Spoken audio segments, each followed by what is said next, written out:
শুক্রবার থেকে শুরু হলো মুসলিম জাহানের সবচেয়ে বড় জামায়াত বিশ্ব ইজতেমার দ্বিতীয় পর্ব। 15ই জানুয়ারি জায়গা সংকলনের জন্য যে 32 জেলার লোকজন ইজতেমায় অংশগ্রহণ করতে পারেনি, দ্বিতীয় পর্যায়ের ইজতেমায় সেই সব জেলার লোকজন অংশগ্রহণ করেছেন। জুমার নামাজ আদায় করার জন্য অনেক মুসল্লি দূর দূরান্ত থেকে এসে জামায়াত হয়েছেন এই ইজতেমা স্থলে।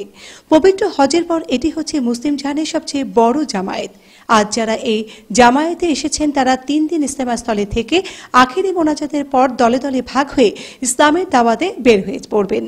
এই ইজতেমা স্থলে যেন কোনো রকমের অপ্রীতিকর ঘটনা না ঘটে সেজন্য নেওয়া হয়েছে 5 স্তরের নিরাপত্তা ব্যবস্থা। রয়েছে সাদা পোশাকে পুলিশ। এছাড়া ওয়াচ টাওয়ারের মাধ্যমে পুরো ইজতেমা স্থলকে নজরদারিতে রাখা হয়েছে। পুলিশের এসপি মোহাম্মদ হারুনুর রশিদ নিরাপত্তার বিষয়টি নিশ্চিত করেছেন। অলরেডি মাঠ ভরে স্টেশন রোড, টঙ্গী মিরের বাজার থেকে শুরু করে জয়দেবপুর চৌরাস্তা সবগুলি মানুষের সয়লাভ হয়ে গেছে। প্রায় লক্ষ লক্ষ মানুষ রাস্তায় অবস্থান করছে। সে কারণে আমাদের পুলিশের একটু হিমশিম খেতে হচ্ছে। আমরা পুলিশ কাজ করছি।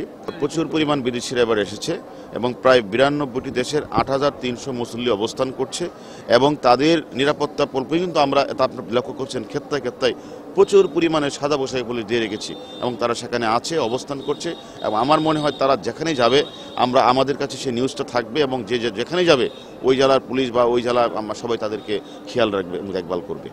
মুসল্লিরা ইজতেমা স্থলে এসেছেন সকল গুনাহ মাফের জন্য ও আল্লাহ তাআলার রহমত লাভের জন্য। এই জামায়াতে লাখো মুসল্লি একসাথে দুহাত তুলে মোনাজাত করবেন। এখানে মুসল্লিদের জন্য খাবার ও অজুর পানির সুব্যবস্থা রয়েছে। মুসল্লিদের যাতায়াতের জন্য সরকারের পক্ষ থেকে বাস ও ট্রেনের ব্যবস্থা রাখা হয়েছে।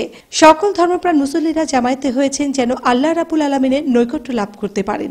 Nasrin Huda Bithi, Voice of America, Dhaka.